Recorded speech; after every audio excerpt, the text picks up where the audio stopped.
Good evening, students. Today మనం time and distance టాపిక్లోని problems solve చేద్దామండి. సో ఫస్ట్ ప్రాబ్లం చూడండి ఒకసారి.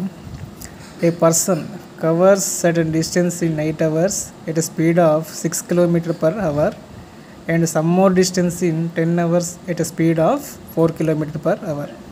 So find his average speed for the entire distance covered. మన average speed కనుక్కోమంటున్నాడండి. So first ఒక person అనేది రెండు డిస్టెన్స్ని డిఫరెంట్ స్పీడ్స్తో కవర్ చేస్తున్నాడు. సో ఫస్ట్ మనం ఒక డిస్టెన్స్ని ఫైండ్ అవుట్ చేద్దామండి. ఫస్ట్ ఫార్ములా ఏంటంటే డిస్టెన్స్కి distance is equal to speed into time. Distance equal speed into time. Speed ఎంత, ఫస్ట్ డిస్టెన్స్ ఎంత స్పీడ్తో కవర్ చేశాడు,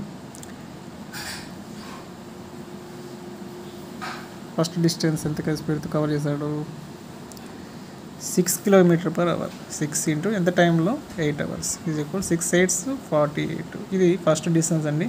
అండ్ సమ్ మోర్ డిస్టెన్స్ కూడా ఫైండ్ అవుట్ చేద్దాం. Distance is equal speed into time. Distance speed some more distance ఎంత స్పీడ్తో cover చేశాడు,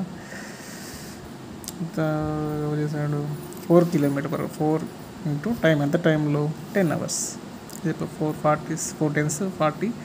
so మనకి ఇక్కడ 2 డిస్టెన్స్ వచ్చేసాయి. సో టోటల్ డిస్టెన్స్ ఎంత, total distance equal to 48 + 40 is equal to 88.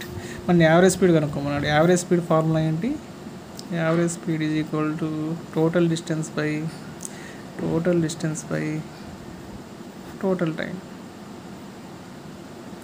Total distance ఎంత 88, టోటల్ టైం ఎంత, ఒక డిస్టెన్స్ ఏమో 8 hours, remaining distance 10 hours. So 88 + 10 ఎంత 18. సో 88/18 సింప్లిఫై చేస్తే మనకి 4/8/9 ఆన్సర్ వస్తుంది. So 4/8/9 is the correct answer.